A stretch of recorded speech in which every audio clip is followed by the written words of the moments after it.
By David Knight and Rob Dew. They're going to do an entire hour now of Overdrive. They're going to start over slowly, methodically. How Jade Helm, we now find out, is part of a large Pentagon cybersecurity, FEMA, Homeland Security, mastering the human domain, Rural Affairs Council over the 10 regions of FEMA. You notice that's run by the Pentagon.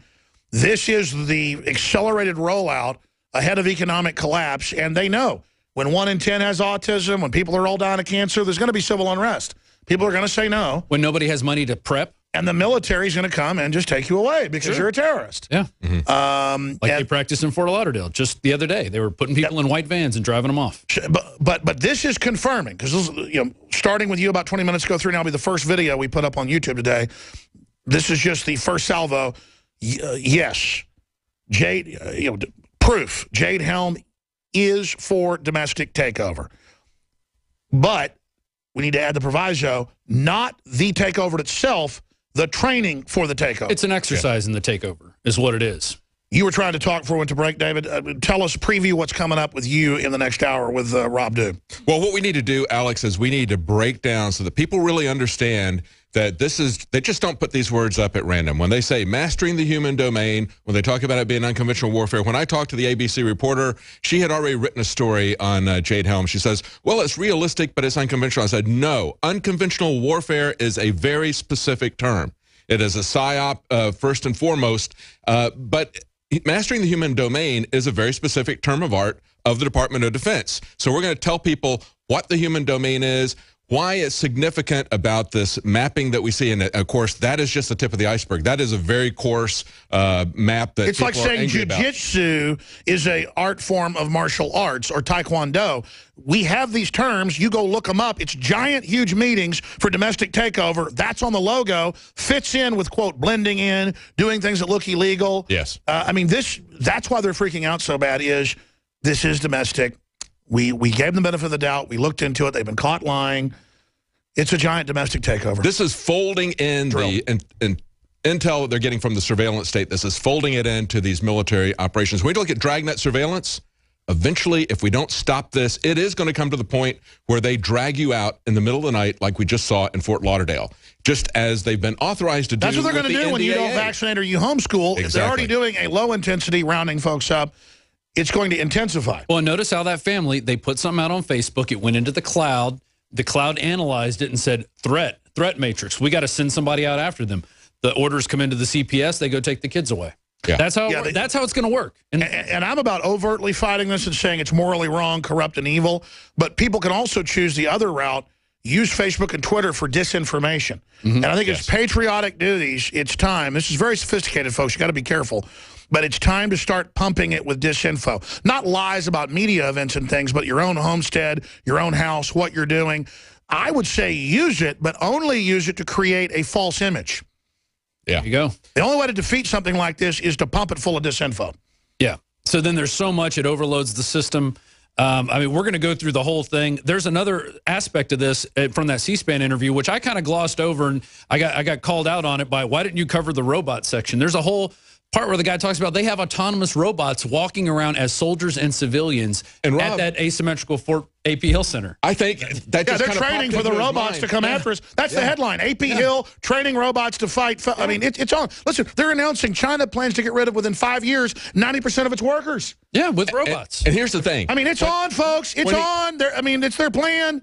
God, when they ask him about Jade Helm, Alex, when they ask him about Jade Helm, and he glances off and he goes, and he nods, and he goes, I don't know anything about that. And now he's got to come up with something to talk about. They were doing that at Bastrop. He kind of unconsciously goes and it's like, well, we got autonomous robots. Yeah, so it's like, let's change the subject over here to something interesting. That's the thing that's first and foremost on his mind. They did it like 100 times. Jakari was telling me, and Biggs, that to say anything, the lieutenant colonel would look back at the private corporation. And they're the ones that give the money to the government to lobby. They're now in control of the military. So we're fighting for the future of the military. Hey, Chuck Norris is on our side. You guys are in trouble. We can't lose. We'll be back. The Republic is rising. The sleeping giant is rising. Welcome back to Overdrive of the Alex Jones Show. I'm David Knight, and joining me now is Rob Dew. We want to give you the broader view. We want to explain to you what they mean by mastering the human domain when they have that on the Jade Helm logo. Let's pull that logo up and take a look at that as we explain this. Now, mastering the human domain is actually a term of art, just like unconventional warfare. Unconventional warfare means something very specific to the Department of Defense, and so does the human domain. When they're talking about that, they're talking about mapping you. You are the humans. Everything that they can find out about you, they're going to map on a geographical map. And I think it's very important that one of the reasons this is really picked up and caught the public's attention is because of the maps, but they don't understand the full extent of the maps. Now, James Clapper has been speaking at several of these what would you call them? They're Psychopath conference? Yeah, their conferences. This is a trade organization that has grown up in this and within the military-industrial complex. Exactly. It's become a large part of the military-industrial complex, and he's been the keynote speaker at several of these, and this is what he had to say. He says, activity-based intel, human domain analytics are arrows that will form the intellectual underpinning for how we conduct intelligence in the future. You have to understand that Jade Helm is as much an intel operation as it is a military operation. And when they use the military and they say, just salute the uniform, don't pay any attention to what's going on, they're using the military uniform to distract you. They're using it as a red herring so that you don't pay attention to what's going on with this. And of course, James Clapper was the guy who famously was asked by Ron Wyden if they were doing any Dragnet surveillance, and he put his head down, he hid his eyes because he couldn't make direct eye contact, and he said, no, we're not doing that. We saw that he was with the slides that were released from Ed Snowden. It's now common knowledge that he was lying. Of course, Michael Hayden, who was head of the NSA at the time, has subsequently spoken out at a Washington and Lee University conference to law students. He says, I blame Ron Wyden. He knew that we were doing Dragnet surveillance. The staff, every one of the staff of every one of those senators on the Senate Intelligence Committee knew we were doing Dragnet surveillance. And he asked that question to James Clapper, knowing that he couldn't answer it, knowing that he would lie. So he put him into the position where he would lie. So I want to ask you just how much credibility people who have worked for the CIA and others really have on this. So I want to define, before we go to some of these clips that show what this is about, I want to define for you what the human domain is.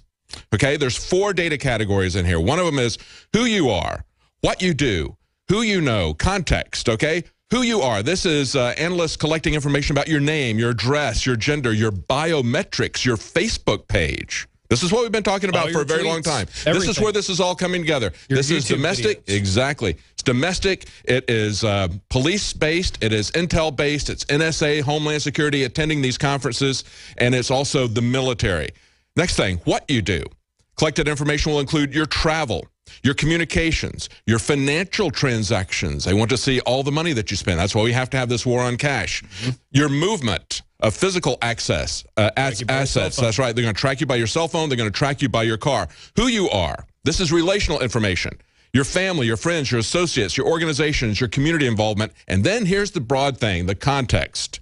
Contextual data will include demographics, your politics, your religion, etc. So do you want the government tracking all of this? Do you want the surveillance state that we have? Do you want the police and the military mapping you out on a geographical basis? Because that is what this human domain analytics is about. That's what activity-based intel is about. That is what geo-intel is about. And they put all that together and they call it multi-intel because they're looking at everything about you. It is full spectrum, total awareness, tyranny. And let me add this. If this was for our safety and for our security, like they like to say it is, then why are they creating the terror groups? Why are they funding the terrorists out there? Yes. Why are they making drop ships to ISIS?